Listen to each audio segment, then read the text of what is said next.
AI artificial intelligence, आप लोग जानते हैं कृत्रिम बुद्धि।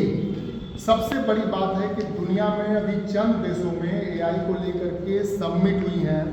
अभी भारत में भी कल यानी 16 तारीख से लेकर के 20 तारीख तक दिल्ली में जो भारत मंडपम है उसमें एक सबमिट हो रही है। और सबमिट में एक बात जाहिर सी है कि उसका ध्येय वाक्य जो है वो PPP को बनाया गया है। PPP में पहला पीपुल को स्थान दिया गया है, दूसरा प्रोग्रेस को, तीसरा प्लैनेट को। यानी व्यक्ति जो है अगर विकास करता है AI के माध्यम से तो पूरा प्लैनेट सुरक्षित होगा, यानी पूरी धरती सुरक्षित होगी। इस तरह की संकल्पना से यह AI समिट जो दिल्ली में हो रही है, ये बहुत गर्व का विषय है कि हमारे दिल्ली में, हमारे भारत के अंदर इस तरह की वैश्विक लेवल पर AI समिट हो रहा है। एक चीज जानिए, जैसे एक समय था डिप्लोमेसी यानी कूटनीति, राजनय चल रहा था, वो अभी कुछ सालों से पहले आर्थिक राजनय चलने लगा। जैसे ग्लोबल पॉलिटिक्स बदली तो जियो पॉलिटिक्स के जगह पे अब जियो इकोनॉमिक्स आ गया। जियो पॉलिटिक्स, जियो स्ट्रैटेजी और जियो इकोनॉमिक्स, यानी वैश्विक अर्थव्यवस्था राजनीति के केंद्र में आ गई, कूटनीति, डिप्लोमेसी और राजनय के केंद्र में आ गई।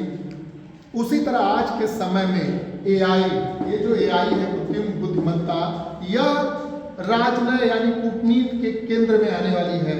यानी AI डिप्लोमेसी शुरू होने वाली है। AI डिप्लोमेसी शुरू होने वाली है और इसको लीड कर रहा है भारत।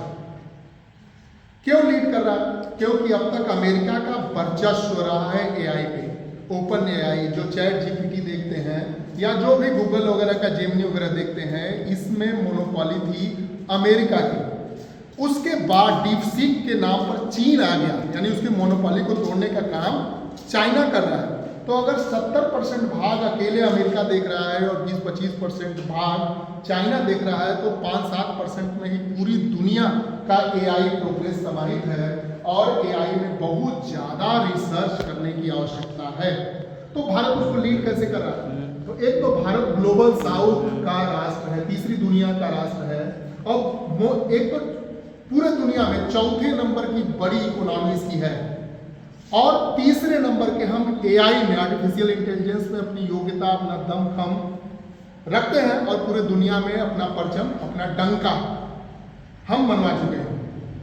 लेकिन अभी इसके पहले अगर मन में ये आएगा ना कि इसके पहले भी क्या ग्लोबल समिट कोई AI को लेकर हुआ था क्या, तो ये जान लीजिए कि हुआ था। और फ्रांस में हुआ था, दक्षिण कोरिया में हुआ था, ब्रिटेन में हुआ था।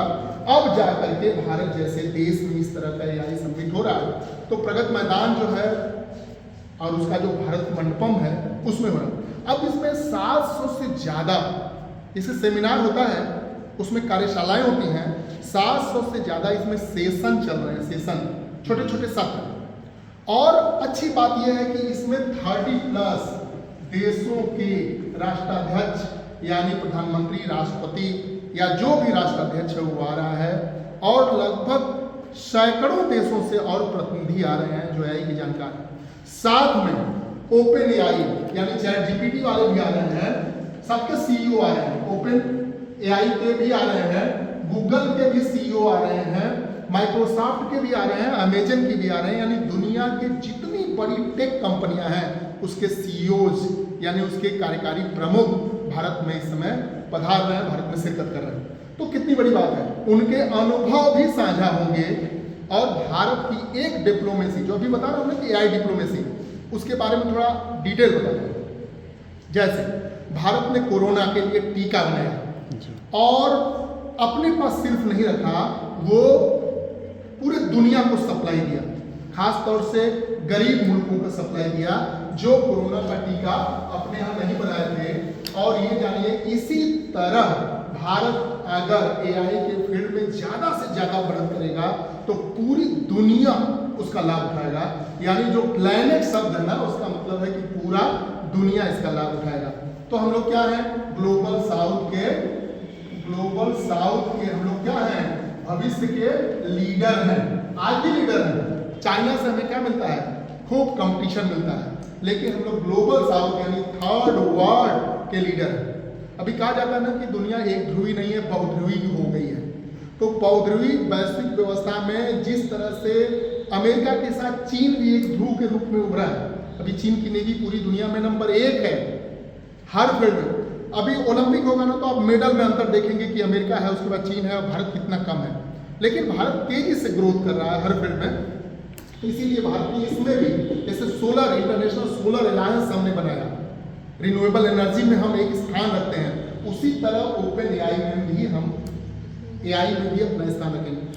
भविष्य का आयल एआई है।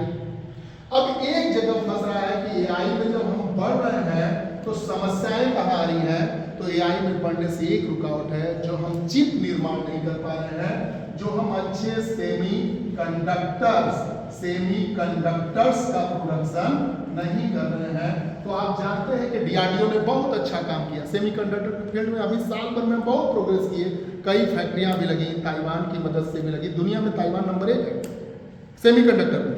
हम जानते हैं कि सेमीकंडक्टर से हर एक चीज दुनिया की चलती है आज की, चाहे फ्रिज हो, चाहे टीवी हो, चाहे मिसाइल हो, चाहे कोई भी एरोप्लेन हो, छोटे से बड़ी हर चीज। मोबाइल में तमाम चिप है, कार में तमाम सेंसर्स है, तमाम चिप है।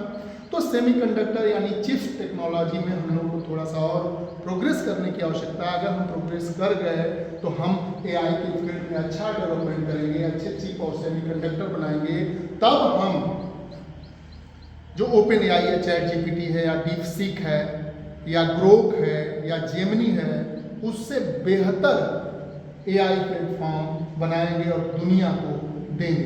तो दुनिया यानी गरीब मुल्क हमें एआई में आगे बढ़ते देखना चाह रहा है, क्योंकि उससे सबका विकास है, क्योंकि हम सर्वसमावेशी सोच के हैं। केवल ये नहीं कहते हैं कि हमारे पास अच्छा प्रौद्योगिकी आ जाए, अच्छा टेक्नोलॉजी आ जाए तो हम अपने बचा करके नहीं, हम टेक्नोलॉजी ट्रांसफर की बात करते हैं। और टेक्नोलॉजी ट्रांसफर सबसे दुनिया में जरूरी है। टेक ट्रांसफर यानी प्रौद्योगिकी का हस्तांतरण बहुत जरूरी है। और हम प्रौद्योगिकी लोकतांत्रिकरण की बात करते हैं। जितना टेक्नोलॉजी है सबके लोकतंत्रीकरण की बात करते हैं कि पूरी धारा एक है, हमारे पास अच्छी प्रौद्योगिकी है तो दूसरे राष्ट्र का भी लाभ होना चाहिए। अब बाधा कहाँ आ रही है? एक तो जब हम इस तरह के प्लेटफॉर्म बनाते हैं तो सबसे ज़्यादा हमें एनर्जी चाहिए, बहुत ज़्यादा एनर्जी कंज्यूम करता है।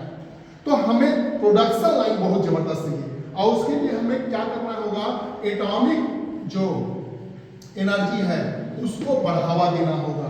यानी जो हमारे घरों में बिजली आती है वो एटॉमिक एनर्जी अगर आए मैसिव फॉर्म में, तो उससे हम बड़े बड़े प्लेटफॉर्म एआई के लगा सकते हैं। और दूसरा, एआई के लिए बहुत ज़्यादा जल चाहिए। जहां हम एआई डालते हैं तो बहुत ज़्यादा पानी की खपत होती है और बहुत ज़्यादा एनर्जी, तो उसके सेटअप्स लगाने हैं।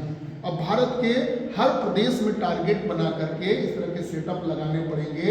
और एक चीज़ और मेन बात कि कहा जाता है कि डेटा का ज़माना है, अब इंटरनेट सेंट्रिक ज़माना नहीं है, अब डेटा सेंट्रिक ज़माना है।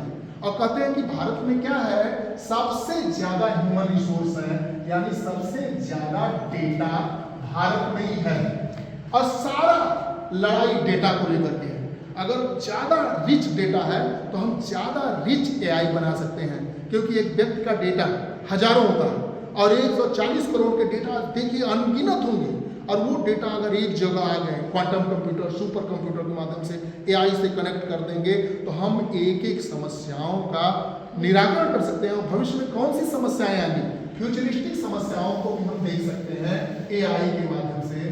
फ्यूचरिस्टिक समस्याओं को भी देख सकते हैं, समस्याओं को भी देख सकते हैं। जैसे जितने सेशन हो रहे हैं एआई समिट दिल्ली में, मान लीजिए कि कल जो सेशन चला उसमें एक सेशन था कि एआई एंड रोड सेफ्टी। अब रोड सेफ्टी कितना बड़ा विषय है। भारत में जितने लोग रोग से नहीं मरते हैं, डिजीज से नहीं मरते हैं, वो एक्सीडेंट से मरते हैं। राइट, एक्सीडेंट से मरते हैं। एक्सीडेंट को हम जीपीएस के माध्यम से तो रोड जानते हैं कि क्लियर है कि नहीं क्लियर है, ट्रैफिक है कि जाम है, क्या है, वहाँ रेड बन जाएगा, येलो बन जाएगा, ग्रीन बन जाएगा। लेकिन अगर उसको एआई से कनेक्ट कर देंगे तो कहाँ रोड पे गड्ढा है, कहाँ बैरियर्स लगाए, कहाँ एक्सीडेंट अभी हुआ है, कहाँ कोई भी प्रकार का ऑब्स्टिकल है, कोई भी बाधा है, उसको भी हम जज कर लेंगे, जान लेंगे। तो AI रोड सेफ्टी में एक ऑप्शन मैंने दिया। उसी तरह अन्य चीज़ें, जैसे सबसे ज़्यादा कि रोग कौन शरीर में है और किस रोग को पनपने की भविष्य में संभावना है। अब देखिए, दो एक मैं उदाहरण दिया, रोड सेफ्टी में और हमारे हेल्थ में। तो उसी तरह हेल्थ के अलावा भी जो हमारे शिक्षा जगत में है या जो व्यापार में है, हर जगह पे AI का बहुत ह्यूज ज़रूरतें हैं और उस लेवल पे पहुंचने के लिए हमें बहुत ज़्यादा मेहनत करने की आवश्यकता है। और निश्चित तौर से जो AI समिट है, इससे बहुत से रास्ते खुलेंगे, क्योंकि भविष्य तो AI का है। इसलिए AI के प्रति सबको जानना है, जागरूक रहना है। कृत्रिम, मैं बार बार आप लोगों को बताता रहता हूँ कि चाइना में AI इतना डेवलप कर गई है कि उसके जो कार हैं ड्राइवरलेस ज़्यादातर हो चुके हैं। ज़्यादातर अच्छी जो कारें हैं वो ड्राइवरलेस हो गई। और वो नहीं कि जर्मनी और अमेरिका से मंगाता है, वो खुद बनाता है। तो AI से हम बहुत कुछ जान सकते हैं और इंटरनेशनल कनेक्शन हो सकता है, पूरी दुनिया AI के माध्यम से जुड़ सकती है। तो आप लोग जरूर याद रखिएगा कि इसका ध्येय वाक्य क्या है। ध्येय वाक्य अपना ट्रिपल P बताया ना, ट्रिपल P, पीपल, प्रोग्रेस और प्लैनेट। इस तरह की बात करके भारत अपना जो AI सबमिट कर रहा है। तो wish you all the best कि भारत इस सेक्टर में बहुत अच्छा करे और दुनिया का पथ प्रदर्शक बनकर उभरे, मार्गदर्शक बनकर